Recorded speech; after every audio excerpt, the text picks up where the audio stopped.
Hello! So, Animal Crossing New Horizons looks like it might finally be giving us a big update. And at the time of recording, we've hopefully got a big Animal Crossing Direct coming up sometime soon.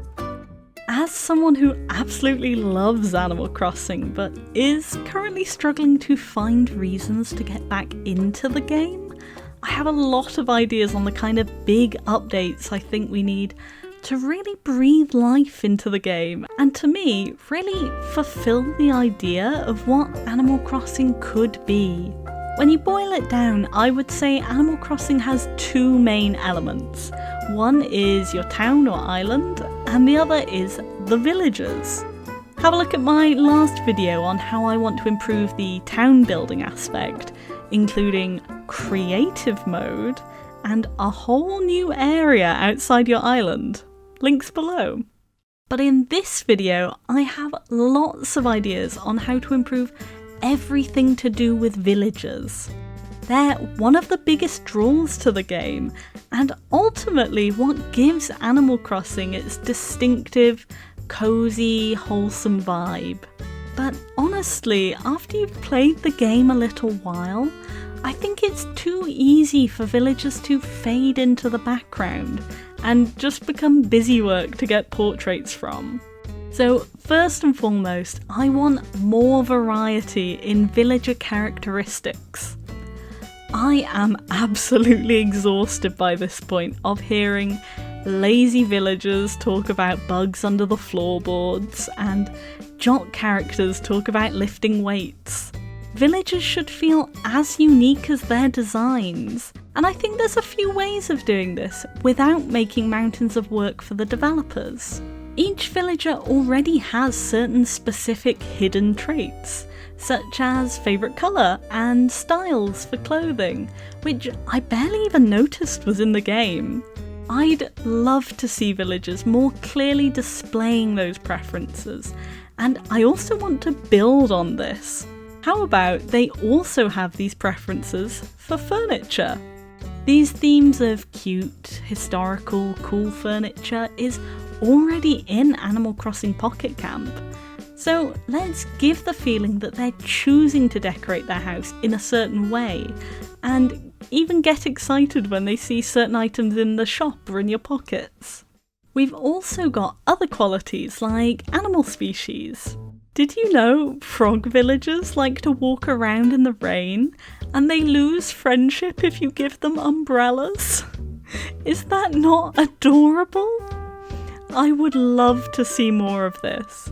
Cats not getting along with other cats, dog villagers being generally more keen to see you, octopus villagers wanting to hang out by the ocean while bird villagers prefer higher ground, hamsters being more nocturnal. There is so much you can do with this. There's other big ones like age, which just feel so obvious to me. Where are all the cranky youngsters and the normal pensioners? If we're going to be stuck with only 8 personality types, we need to at least mix them up a bit.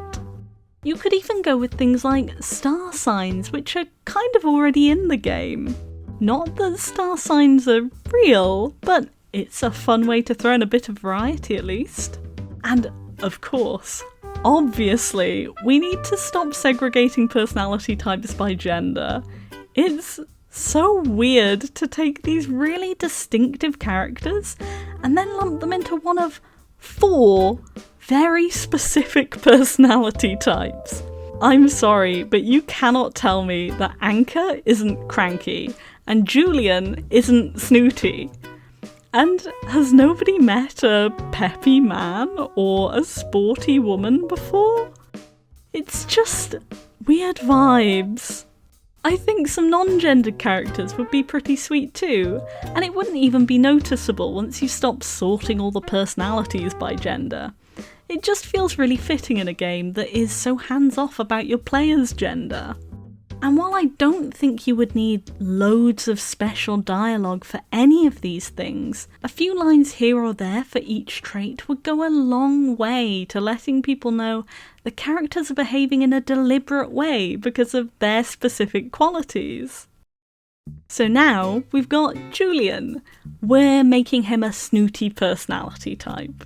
On top of that, he's a horse, so he's going to be more independent and actually prefers smaller gifts like food and clothes over furniture. His current favourite colours are purple and blue, and he likes gorgeous and cool clothes. And now he likes that kind of furniture as well. He's a Pisces, which makes him empathetic, apparently. So he's going to be quite distinctive from other snooty villagers by being more kind towards you. And he's an adult age as opposed to young or old, so he's going to talk about a combination of things he's done in his past and plans or ambitions he has for the future. What a unique character! So now we've got all of this, what we also need is more villagers to really show it off. Maybe Nintendo's a bit hesitant to change the personality type of Julian mid-game, so instead we get a whole bunch of new characters. We already know they're planning to announce more amiibo cards to be released soon, so I can dream. Now that all of the villagers feel unique, I want more stuff to do with them. I know there's a few mini-games in the game, but honestly they feel pretty rare to me. I love catching moments of villagers chatting and asking me to deliver gifts to each other, falling out. We can really build on this and have villagers keep track of their relationship with other villagers. Currently, my partner and I both have the lovely Mac in our town.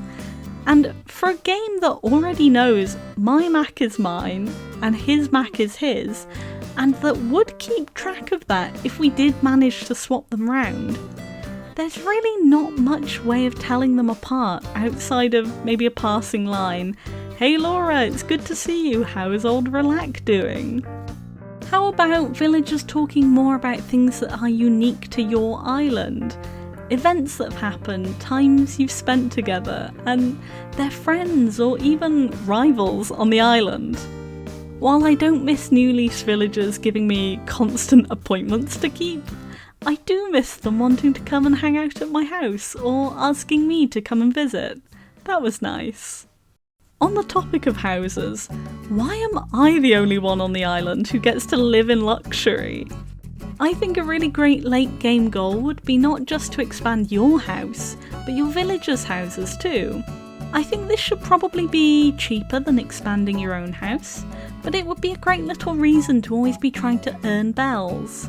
New villagers moving in would start from a basic house, unless they're coming from someone else's island, which would keep their previous setup and make them more distinctive. Not only would they decorate their houses with more purpose now, but depending on your friendship levels, the villagers could ask you for decoration advice. And once we're best friends, we can just straight up home makeover their house whenever we want. Nintendo knows people love this feature. They made a whole game specifically about it. So let's implement it in a more rewarding way than spamming them with items in the post. As I mentioned in my previous video, one of the core appeals of an Animal Crossing game is that kind of dollhouse element, but we've only got 6 rooms to play with. This would tick all the boxes. It gives us more to do, reasons to collect furniture we don't personally want in our house, and it makes you actually want to befriend the villagers. Heck, how about at Max Friendship, we can give them a little portrait of us to hang in their house. How cute would that be? And let's not forget being able to redecorate the outside of their houses too. Same goes for fashion. If you're friendly enough, the villager can invite you round to look through their wardrobe and say yay or nay to different clothes. I know the game keeps track of all the clothes and furniture the villagers have in the background, so just let us see it.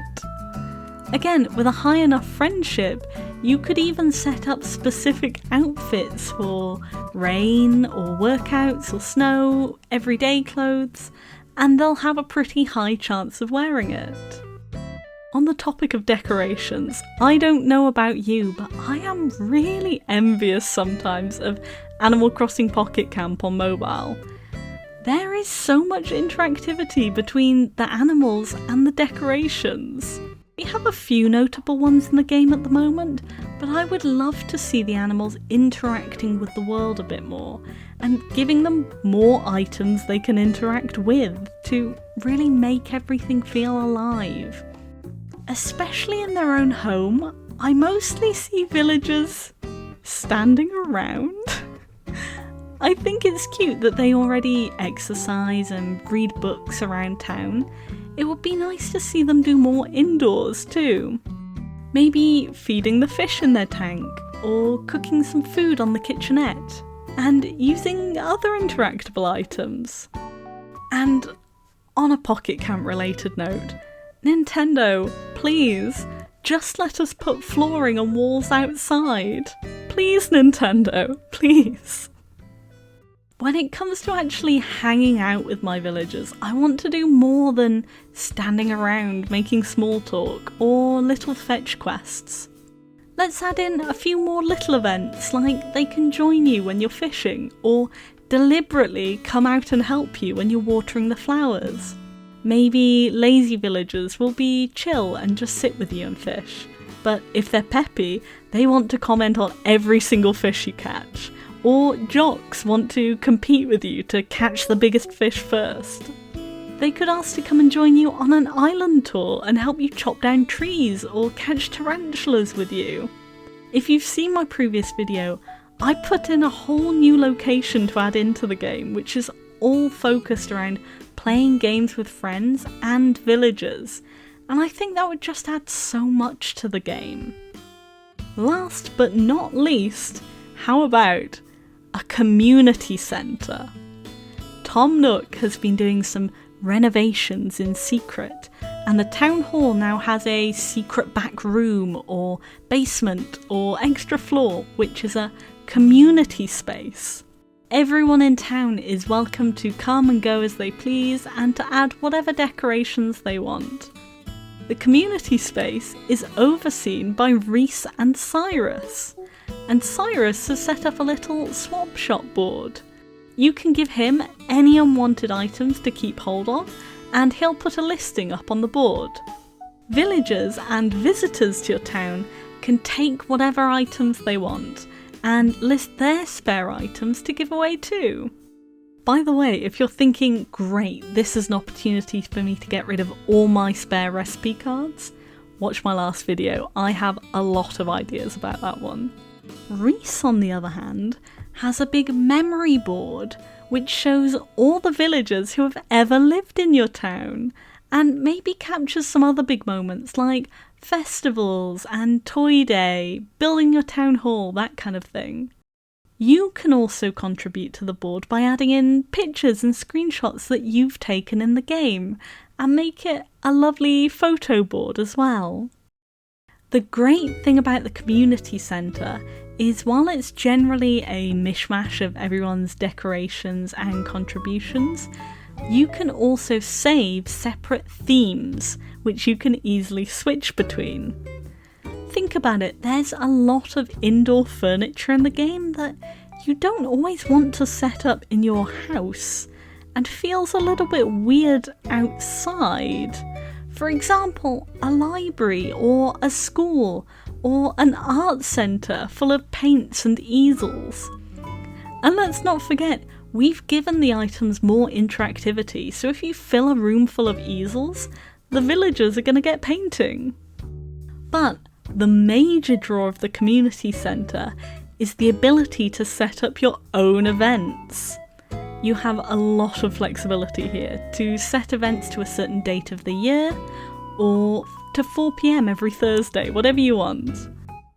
On Wednesday, 8 PM, everyone is going to play a big game of hide and seek across the whole town.